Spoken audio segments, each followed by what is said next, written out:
আসসালামু আলাইকুম। আপনারা সবাই কেমন আছেন? আশা করি ভালো আছেন। আচ্ছা, আজকে যে বিষয়টা নিয়ে আলাপ করতে চাচ্ছি সে বিষয়টা হচ্ছে বিএনপি সব পরিবর্তন করবে, বাংলাদেশটাই পাল্টাই ফেলাইবে। তাদের এমন ডায়ালগ যে সব কিছু পরিবর্তন করবে, সংস্কার করবে, হ্যাং করবে, ত্যাং করবে, কিন্তু এই নির্বাচনের আগে কিছুই করবে না। তার মানে কি? তাদের মতলব খারাপ। ডাল মে কুছ কালা হে।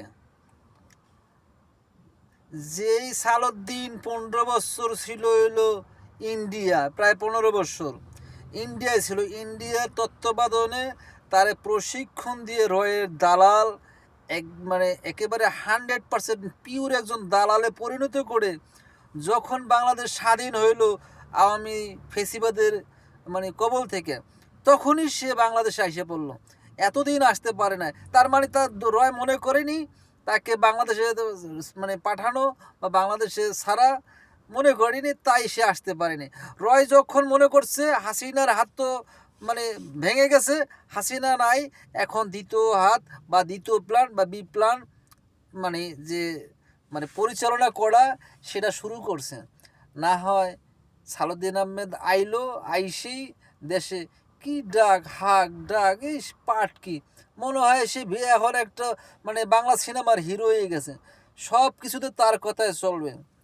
তার কথা চলতে হবে কেন? সে কি, সে আসলে কোথায়? আর সে আইসে আর ভাজা মাছ খাইতে আছে, এত সহজ না, চলতে দেওয়া যাবে না। এরকম চলতে দেওয়া যাবে না। বিএনপি যতই লাফালাফি করুক, যত কিছুই বলুক যে তারা নির্বাচনে জিতে তারপরে তারা সংস্কার করবে, সে জিতবো তার কি গ্যারান্টি আছে? সে কি কোনো লিঙ্ক করছে?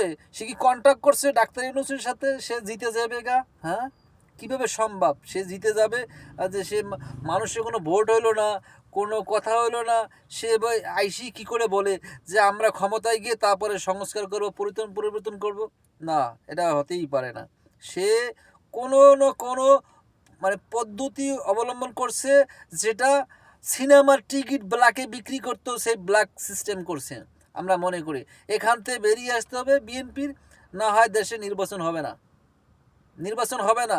এখান থেকে বের হওয়ার একটাই সিস্টেম, সেটা হচ্ছে এই জুলাই সনদ, তার ভিত্তিতে তার সংস্কার করে বাস্তবায়ন করা এবং আইনি ভিত্তি দেওয়া। না হয় যারা বাংলাদেশে যারা আন্দোলন করছে প্রত্যেকের ফাঁসি হবে।